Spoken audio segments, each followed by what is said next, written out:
Welcome to morning edition. ముందుగా headlines చూద్దాం. CM Jagan ఎన్నికల ప్రచారానికి ఇవాళ విరామం. ఇప్పటివరకు జరిగిన ప్రచారంపై సమీక్ష.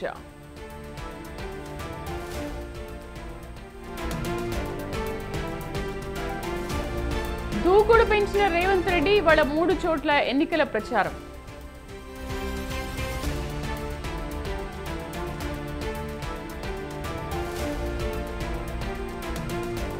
నేడు పాలకొండలో పవన్ పర్యటన. రాజుపేట జంక్షన్ నుంచి వారాహి యాత్ర.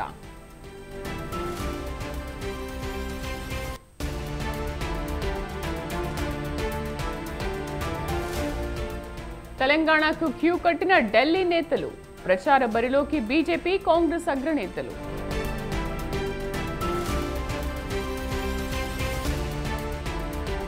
ఢిల్లీ లిక్కర్ కేసులో బెయిల్ పిటిషన్పై నేడే తీర్పు. తేలబోతున్న ఎమ్మెల్సీ కవిత భవితవ్యం.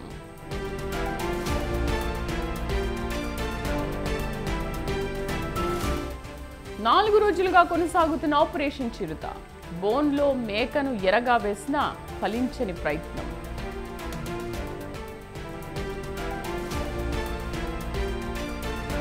తెలుగు రాష్ట్రాల్లో భానుడి భగభగలు. 46 డిగ్రీలు దాటుతున్న పగటి ఉష్ణోగ్రతలు.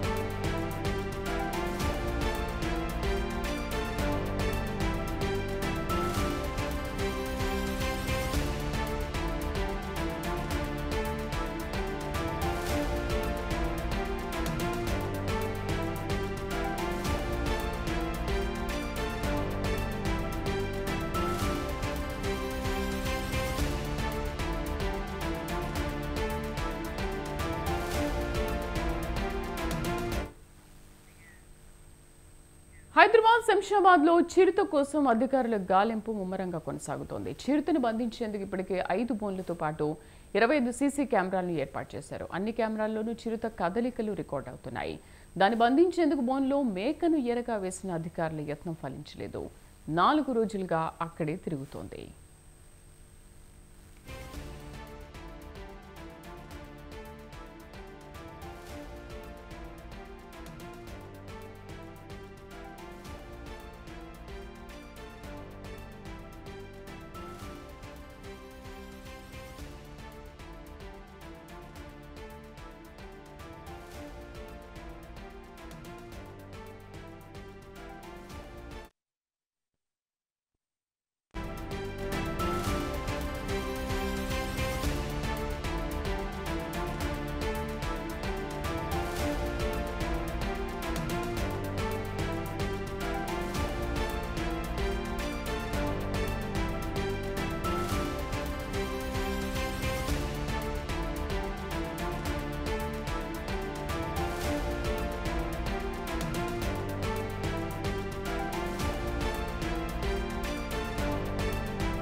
ఢిల్లీ లిక్కర్ స్కామ్ కేసులో అరెస్టై తిహార్ జైల్లో ఉన్న బీఆర్ఎస్ ఎమ్మెల్సీ కవిత బెయిల్ పిటిషన్పై రౌస్ అవెన్యూ కోర్టు ఇవాళ తుది తీర్పు వెలువరించనుంది. ఆమెకు బెయిల్ దొరుకుతుందా లేదా మళ్లీ నిరాశే ఎదురవుతుందా అనేది తేలనుంది. ఈ కేసులో సిబిఐ తనను అక్రమంగా అరెస్ట్ చేసిందని, తనకు మధ్యంతర బెయిల్ ఇవ్వాలని గతంలో ఆమె పిటిషన్ దాఖలు చేయగా న్యాయస్థానం తిరస్కరించింది. ఆ తర్వాత సాధారణ బెయిల్ కోసం మరోసారి పిటిషన్ దాఖలు చేశారు. దీనిపై చివరిసారిగా ఈ నెల 22న రౌస్ అవెన్యూ కోర్టులో పోయిన నెల 22న వాదనలు జరిగాయి.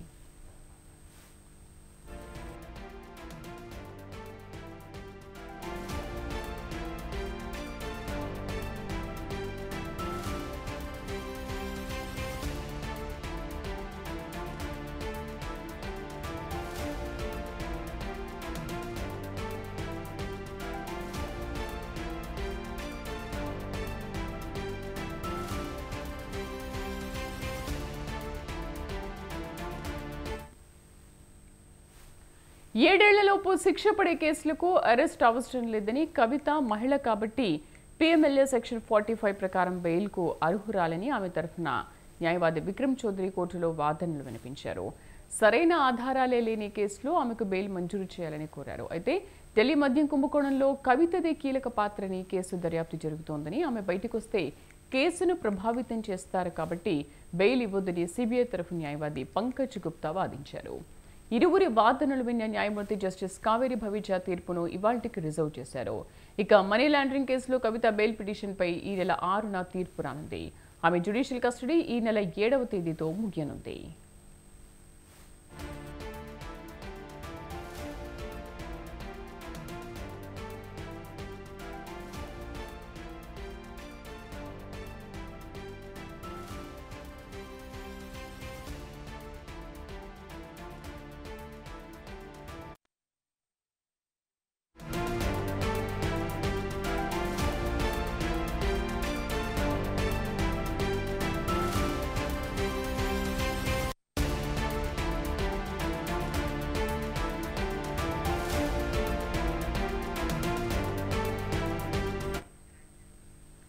ఏపీ సీఎం జగన్ ఎన్నికల ప్రచారం జోరుగా సాగుతోంది. మళ్లీ విడత మేమంతా సిద్ధం యాత్రలో భాగంగా వైసీపీ అధ్యక్షుడు రోజుకు 3 నియోజకవర్గాల్లో ప్రచార సభలో పాల్గొంటున్నారు. ఆయన స్పీచ్లో ప్రత్యర్థులపై ఘాటు వ్యాఖ్యలతో విరుచుకుపడుతున్నారు. ఓవైపు వైసీపీ మేనిఫెస్టోలోని సంక్షేమ కార్యక్రమాలను వివరిస్తూ, మరోవైపు ప్రతిపక్ష కూటమి హామీలపై విరుచుకుపడుతూ ఎండగట్టే ప్రయత్నం చేస్తున్నారు. చంద్రబాబు గతంలో ఇచ్చిన హామీలను నెరవేర్చలేదని, బాబును నమ్మి మరోసారి మోసపోవద్దని తన ప్రసంగంలో చెబుతున్నారు. ఇలా జగన్ ప్రచారం నిర్విరామంగా కొనసాగుతోంది. ప్రజలు జగన్కు నీరాజనాలు పలుకుతున్నారు. నిన్న 3 సభల్లో పాల్గొన్న జగన్ ఇవాళ ప్రచారానికి విరామం ఇచ్చారు. ఇవాళ ఆయన తాడేపల్లి నివాసంలోనే ఉండనున్నారు. ఇప్పటివరకు జరిగిన ప్రచారంపై సమీక్ష నిర్వహిస్తారు. అలాగే రేపటి నుంచి మళ్లీ ప్రచారాన్ని యథావిధిగా కొనసాగించనున్నారు సీఎం జగన్.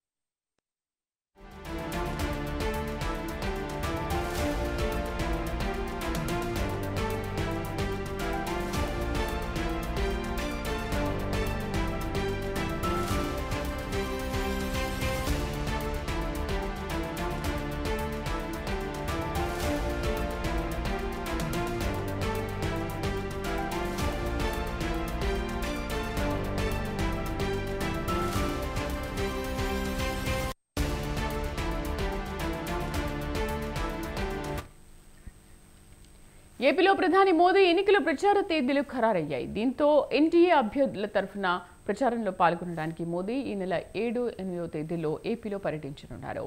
దీనికి సంబంధించిన షెడ్యూల్ను బీజేపీ నిన్న విడుదల చేసింది. 7వ తేదీ మధ్యాహ్నం 3:30 గంటలకు రాజమహేంద్రవరం ఎన్డీఏ ఎంపీ అభ్యర్థి పురంధేశ్వరి తరఫున వేమగిరిలో ఏర్పాటు చేసిన బహిరంగ సభలో మోదీ పాల్గొని ప్రసంగించనున్నారు. అలాగే సాయంత్రం 5:45 అనకాపల్లి పరిధిలోని రాజుపాలెం సభలో ప్రధాని పాల్గొంటారు.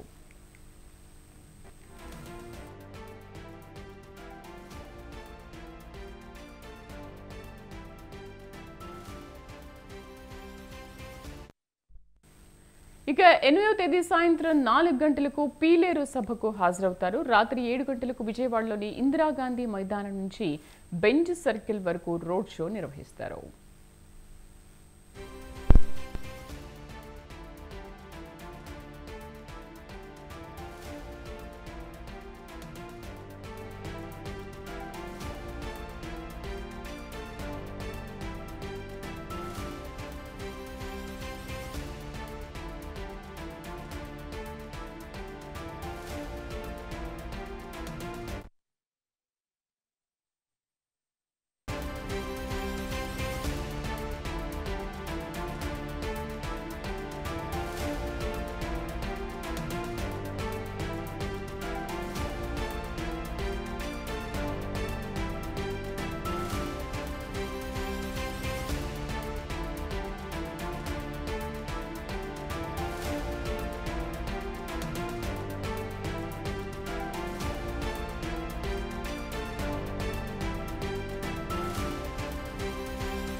ముఖ్యమంత్రి రేవంత్ రెడ్డి ఇవాళ కొమరం భీం సిద్దిపేట జిల్లాలో పర్యటించనున్నారు. పార్లమెంట్ ఎన్నికల ప్రచారంలో భాగంగా ఆసిఫాబాద్ జిల్లా కేంద్రంలో ఏర్పాటు చేసిన జనజాతర బహిరంగ సభలో సీఎం రేవంత్ పాల్గొననున్నారు.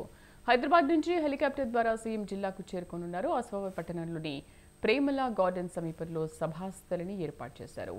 జనజాతర బహిరంగ సభలో పాల్గొని కాంగ్రెస్ పార్టీ ఆదిలాబాద్ ఎంపీ అభ్యర్థి ఆత్రం సుగుణక్క తరఫున ప్రజలను ఉద్దేశించి సీఎం రేవంత్ రెడ్డి ప్రసంగించనున్నారు. ముఖ్యమంత్రి రేవంత్ రెడ్డి జిల్లా పర్యటనకు అన్ని ఏర్పాట్లు పూర్తయ్యాయి.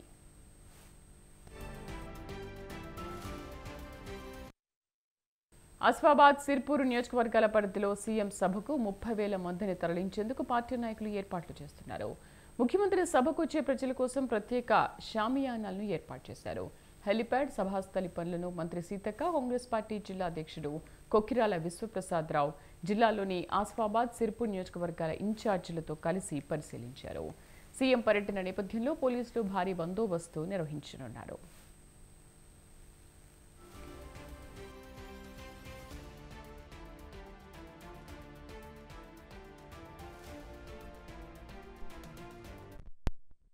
సీఎం రేవంత్ రెడ్డి హాజరు కానున్న సభకు 30,000 మంది ప్రజలు తరలి రానున్నట్లు మంత్రి వెల్లడించారు. ఈ నేపథ్యంలోనే ఆమె కాంగ్రెస్ అభ్యర్థి ఆత్రం సుగుణను భారీ మెజార్టీతో గెలిపించి పార్లమెంటుకు పంపించాలని కోరారు. ఇక పూర్తి సమాచారం కరెస్పాండెంట్ మల్లారెడ్డి అందిస్తారు. మల్లారెడ్డి, ఆదిలాబాద్ బహిరంగ సభ అనంతరం మధ్యాహ్నం 3:30 గంటలకు సిద్దిపేటలో పర్యటించబోతున్నాడు సీఎం రేవంత్ రెడ్డి. అయితే ముఖ్యమంత్రి రాక కోసం కూడా మాజీ ఎమ్మెల్యే మల్కాజిగిరి మాజీ ఎమ్మెల్యే హనుమంతరావు, ఇక్కడ నియోజకవర్గ ఇన్ఛార్జి పూజా హరికృష్ణ కూడా హెలిప్యాడ్ ను పరిశీలించారు.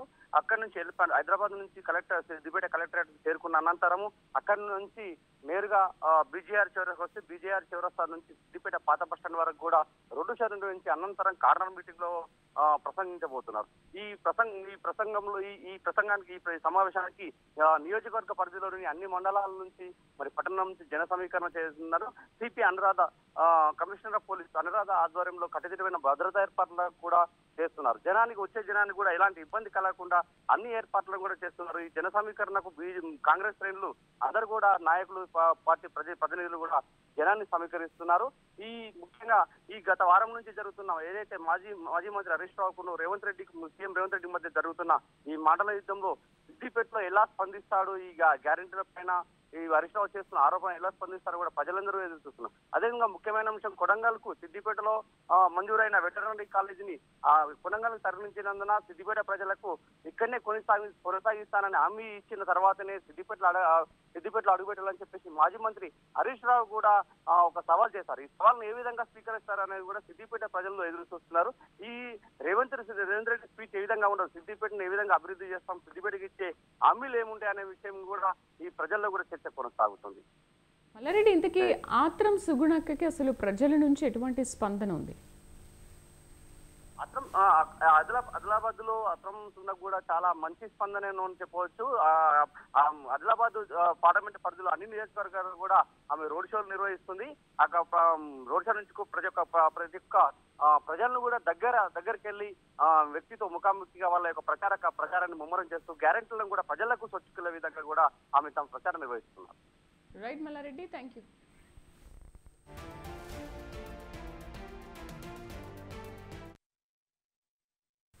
ఊసరవెల్లిలా రంగులు మార్చడం రేవంత్ రెడ్డికి చెల్లిందన్నారు మాజీ మంత్రి సబితా ఇంద్రారెడ్డి. మహిళల గురించి ఇష్టానుసారంగా మాట్లాడితే ఖబర్దార్ అంటూ హెచ్చరించారు. బాలాపూర్ చౌరస్తా రోడ్ షోలో సీఎం రేవంత్ రెడ్డి వ్యాఖ్యల్ని ప్రస్తావిస్తూ ఆమె ఈ వ్యాఖ్యలు చేశారు. 17 ఎంపీ స్థానాల్లో బలహీనమైన అభ్యర్థులు నిలబెట్టి బీజేపీని గెలిపించాలనేది సీఎం రేవంత్ తాపత్రయంగా చెప్పుకొచ్చారు సబిత. 1కి 2 సార్లు ఆలోచన చేయకుండా మహిళల పట్ల అవాకులు చెవాకులు పేలవద్దని హితో పలికారు. పార్లమెంట్ ఎన్నికలు జరుగుతున్నాయి. పార్లమెంట్ ఎన్నికల్లో ఇంతకుముందు మాట్లాడుతున్నట్టు కేసీఆర్ గారు గతంలో కొండా విశ్వేశ్వరరెడ్డిని పంపిస్తే మనమందరం కూడా వెంకట విశ్వేశ్వరరెడ్డిని గెలిపించి పంపించారు. తర్వాత రంజిత్ రెడ్డి గారిని పంపిస్తే అందరూ కూడా కేసీఆర్ పంపించిన వ్యక్తి రంజిత్ రెడ్డి అని ఓట్ వేసి గెలిపించారు.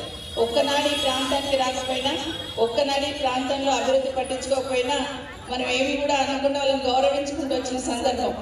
కానీ రంజిత్ మెదక్ జిల్లా సిద్దిపేటలో సీఎం రేవంత్ ఈ రోజు పర్యటిస్తారు. కాంగ్రెస్ ఎంపీ అభ్యర్థి నీలం మధు ఎన్నికల ప్రచారంలో భాగంగా రోడ్ షోలో పాల్గొంటారు. కార్నర్ మీటింగ్ లో ప్రసంగిస్తారు. అటు సీఎం రాక సందర్భంగా హెలిప్యాడ్ స్థలాన్ని మల్కాజ్గిరి మాజీ ఎమ్మెల్యే మైనంపల్లి హనుమంతరావు, నియోజకవర్గ ఇన్ఛార్జ్ పూజల హరికృష్ణ పరిశీలించారు. సిపి అనురాధ పర్యవేక్షణలో గట్టి బందోబస్తు ఏర్పాట్లు చేశారు.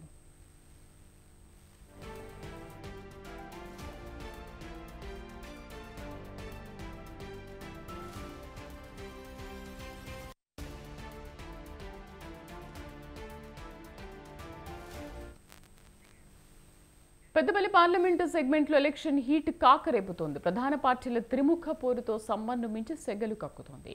మరి నువ్వా నేనా అన్న రేంజ్లో సాగుతున్న లోక్సభ రణరంగంలో నెగ్గేదెవరు, తగ్గేదెవరు చూద్దాం.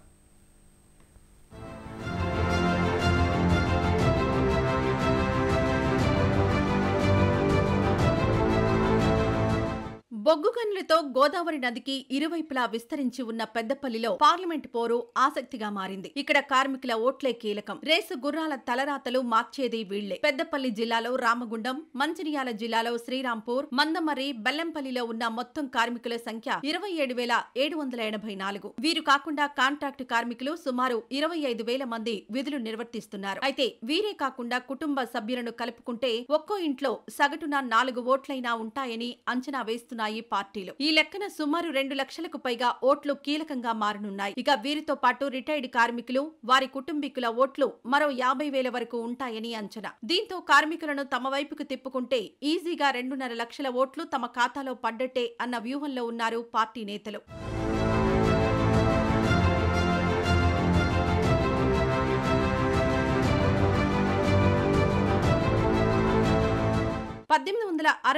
ఎన్నికల నుంచి ఇక్కడ స్థానికేతరుల హవానే కొనసాగుతోంది. అత్యధికంగా కాంగ్రెస్ 9 సార్లు విజయం సాధించగా టీడీపీ 3 సార్లు, బీఆర్ఎస్ 2 సార్లు గెలుపొందాయి. ఇక ఈసారి ఎలాగైనా తామే పాగా వేయాలన్న వ్యూహంలో ఉన్నాయి ప్రధాన పార్టీలైన బీఆర్ఎస్, బీజేపీ, కాంగ్రెస్లు. దీంతో త్రిముఖ పోరు నెలకొంది. ఈ క్రమంలోనే సిట్టింగ్ సీటును కాపాడుకునే ఎత్తుగడలో ఉంది గులాబీ పార్టీ. ఆ దిశగా వ్యూహాలకు పదును పెట్టి ముందుకు సాగుతోంది. తెలంగాణ రాష్ట్ర ఏర్పాటు తర్వాత 2014, 2018 పార్లమెంట్ ఎన్నికల్లో బీఆర్ఎస్ గెలిచి తన సత్తా చాటింది. అయితే ఈసారి కూడా గెలుపొంది హ్యాట్రిక్ కొట్టాలన్న కసిలో ఉంది. ఈ నేపథ్యంలోనే సీనియర్ నేత, మాజీ మంత్రి కొప్పుల ఈశ్వర్ ను బరిలో దించింది. అయితే ప్రస్తుత సిట్టింగ్ ఎంపీ బోర్లకుంట వెంకటేష్ నేత కానీ కాంగ్రెస్ కండువా కప్పుకోవడంతో బీఆర్ఎస్ కు కొంత ప్రతికూల పరిస్థితులు నెలకొన్నాయి. అయినప్పటికీ కార్మిక నేతగా, సౌమ్యుడిగా పేరున్న కొప్పులకు ప్రత్యర్థులతో పోలిస్తే స్థానికంగా పట్టు ఉన్న రాజకీయ అనుభవం తనకు కలిసి వస్తుందనే ఆశలో ఉంది హైకమాండ్.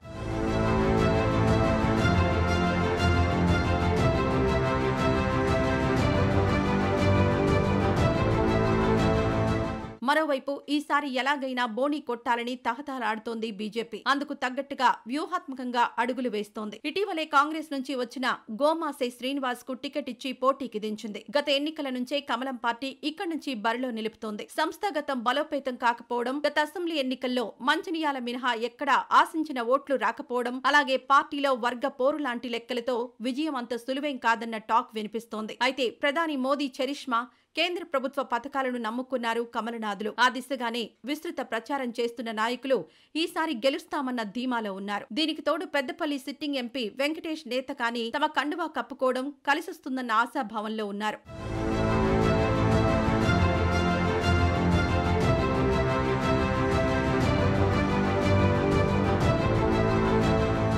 ఇక అసెంబ్లీ ఎన్నికల్లో బీఆర్ఎస్ ను చిత్తు చేసి అధికారం చేజిక్కించుకున్న హస్తం నేతలు ఫుల్ జోష్ లో ఉన్నారు. గెలుపు తమదేనన్న ధీమాలో ఉన్నారు. కేంద్ర మాజీ మంత్రి గడ్డం వెంకటస్వామికి అడ్డాగా ఈ సెగ్మెంట్ నుంచి ప్రస్తుతం ఆయన మనవడు గడ్డం వంశీకృష్ణకు టికెట్ ఇచ్చింది హైకమాండ్. అయితే వంశీకి రాజకీయ అనుభవం తక్కువగా ఉండడంతో తాత వెంకటస్వామి, తండ్రి వివేక్ అండతో తమ కుటుంబ సీటును కాపాడుకునేందుకు గట్టిగానే ప్రయత్నిస్తున్నారు. ఇక పెద్దపల్లి ఎంపీ సెగ్మెంట్ పరిధిలో ఒకే కుటుంబం నుంచి చెన్నూరు ఎమ్మెల్యే వివేక్ కూడా టికెట్ ఇవ్వడంతో క్యాడర్లో కొంత అసంతృప్తి కనిపిస్తుంది. మరోవైపు మాలలకే ప్రాధాన్యం ఇవ్వడంపై మాదిగలు గుర్రుగా ఉన్నారు. అయితే అసెంబ్లీ ఎన్నికల్లో 7 స్థానాల్లోనూ హస్తం హవా కొనసాగడం వంశీకి కలిసొచ్చే అవకాశం ఉందన్న ఆశాభావంలో ఉన్నారు.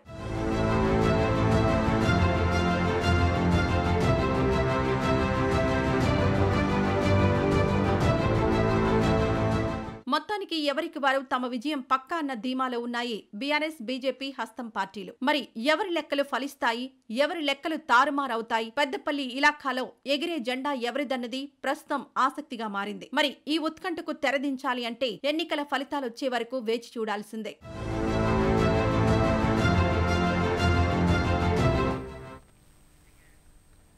తెలుగు రాష్ట్రాల్లో ఎండలు మండిపోతున్నాయి. తెలంగాణ, ఆంధ్రప్రదేశ్లో ఎండలు, వేడి గాలుల తీవ్రత పెరుగుతోంది. ఉదయం నుంచి సాయంత్రం వరకు ఎండ తీవ్రత కొనసాగడంతో ప్రజలు తీవ్ర ఇబ్బందులు పడుతున్నారు.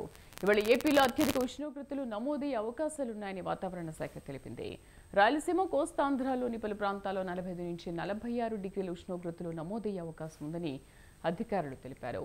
మిగిలిన కొన్ని ప్రాంతాల్లో 40 నుంచి 43 డిగ్రీల మధ్యలో రికార్డు అవుతాయని అంచనా వేస్తున్నారు.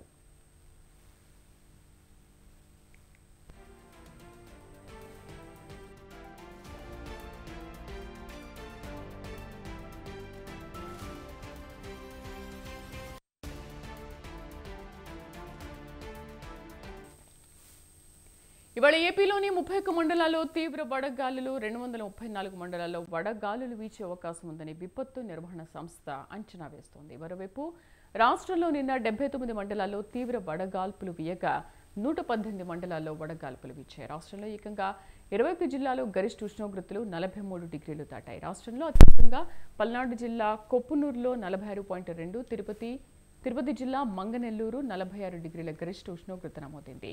ఎన్టీఆర్ జిల్లా చిలకల్లులో 45.8, నంద్యాల జిల్లా బనగానపల్లిలో 45.7 డిగ్రీలు, నెల్లూరు జిల్లా మర్రిపాడులో 45.7 ఉష్ణోగ్రతలు నమోదయ్యాయి. చిత్తూరు జిల్లా కొత్తపల్లిలో 45.6 డిగ్రీలు, ప్రకాశం జిల్లా ఎండ్రపల్లిలో 45.5 డిగ్రీల ఉష్ణోగ్రతలు నమోదయ్యాయి. ఎండలు పెరగడంతో ప్రజలు జాగ్రత్తలు తీసుకోవాలని నిపుణులు సూచిస్తున్నారు.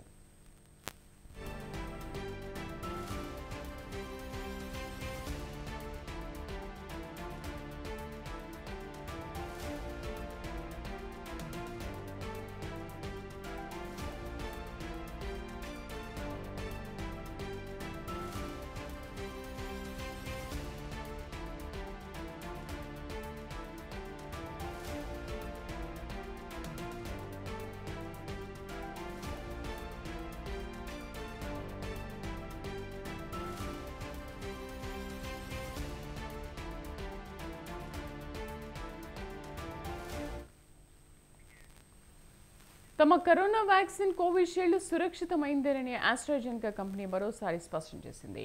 తమ టీకా తీసుకున్న వారు ఆందోళన చెందాల్సిన అవసరం లేదని తెలిపింది. ప్రయోగ పరీక్షల్లో ఆస్ట్రాజెనెకా టీకా ఫలవంతమైన రేటు మెరుగ్గా వచ్చిందని, దానికి సంబంధించిన బలమైన ఆధారాలు తమ వద్ద ఉన్నాయని ప్రకటించింది. తమ కరోనా వ్యాక్సిన్ తీసుకున్న పలువురిలో రక్తం గడ్డకట్టడం, ప్లేట్లెట్స్ పడిపోవడం వంటి దుష్ప్రభావాలు తలెత్తాయని British, Swedish pharma company AstraZeneca ఇటీవల చేసిన ప్రకటన కలకలం సృష్టించింది. ఇదే వ్యాక్సిన్ మన దేశంలో కోవిషీల్డ్ పేరుతో తయారు చేసి విక్రయించారు. ఈ క్రమంలో ఆస్ట్రాజెనెకా ప్రకటన కోట్ల మంది భారతీయులను కూడా ఆందోళనలోకి నెట్టేసింది. ఈ నేపథ్యంలో తాజాగా ఆస్ట్రాజెనెకా మరో వివరణ ఇచ్చింది. ఆస్ట్రాజెనెకా కరోనా వ్యాక్సిన్ ఫార్ములాతో మన దేశంలోని పూణేకు చెందిన serum institute of India company టీకాను తయారు చేసింది.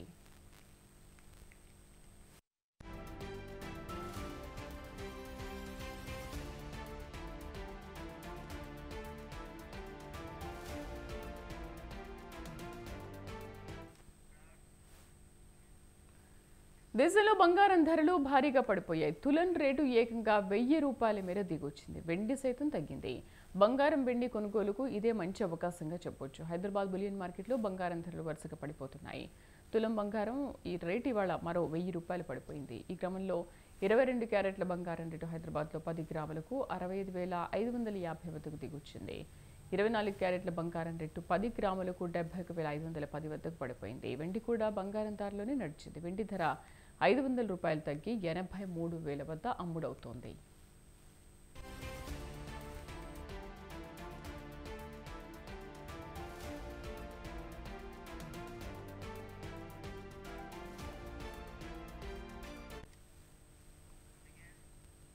వరుసగా 2 మ్యాచ్లను ఓడిపోయిన సన్ రైజర్స్ హైదరాబాద్ హోమ్ గ్రౌండ్లో మరో పోరుకు సిద్ధమైంది. ఈ సీజన్లో టాప్ 1లో ఉన్న రాజస్థాన్ రాయల్స్తో హైదరాబాద్ టీం పోటీ పడనుంది. ఐపీఎల్ చరిత్రలో రికార్డులను సృష్టించిన సన్ రైజర్స్ రాజస్థాన్ మీద గెలిచి వరుస ఓటములకు బ్రేక్ వేయాలని చూస్తుంది.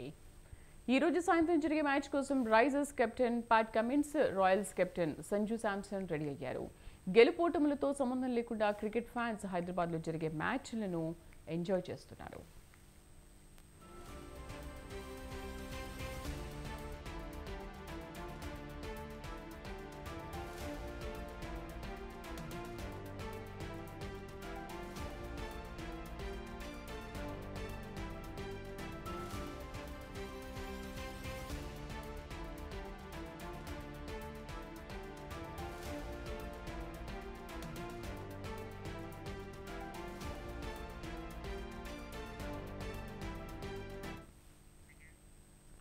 బులెటిన్ విశేషాలు. నమస్తే.